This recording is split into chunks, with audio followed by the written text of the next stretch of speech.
1988-ci ildən bugüne qədər illərlə çörəyimizi yeyib, kim bəsləyən, hər zaman onlara qucaq açan, türkləri düşmən gözü ilə baxan ermənilər Rus işğalçıları ilə birləşib millətimizə divan tutmağa başladılar. Həmin illərdən Ağdamlılar mübarizəyə qoşuldular.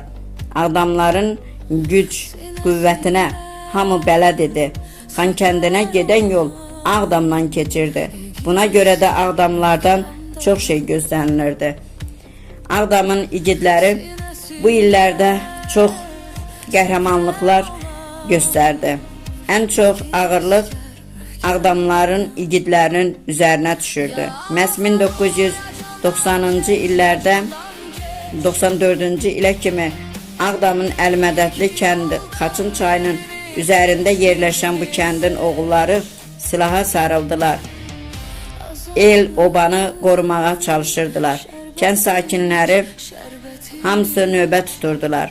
Edilovlar bir nəfər kimi döyüş meydanına atıldılar.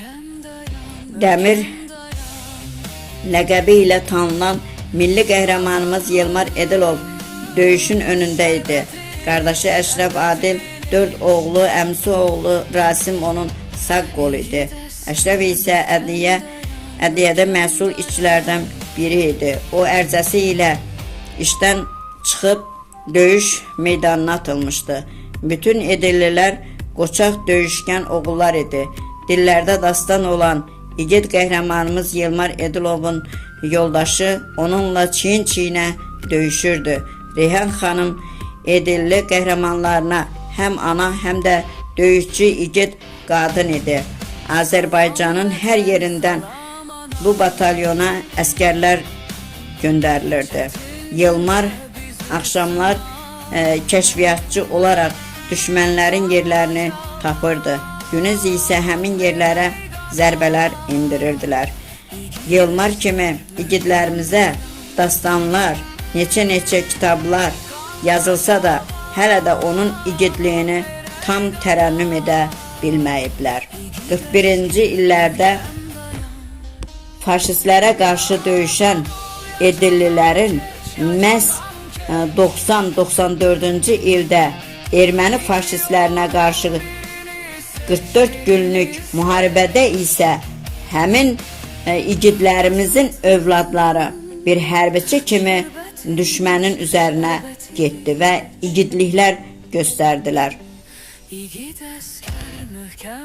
Burada yalnız edillilərin soyadını daşıyan qəhrəmanlarımız toplanıb.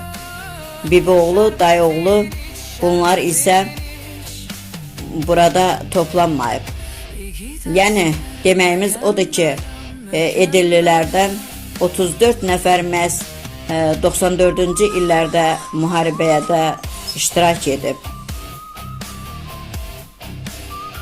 Müharibənin ən dəhşətli və silahsız olan dövründə onlar qəhrəmancasına torpaqlarımızı qoruyublar. Şəhid olan igidlərimizə Allahdan rəhmət, Yılmar Edilov başda olmaqla məqamları uca, məkanları cənnət olsun deyirik. Qazilərimizə Allahdan can sağlığı diləyirik. Veteranlarımızla bərabər. Onların simasında, məhz edillərin simasında bütün qazi və veteranlarımıza can sağlığı diləyirik.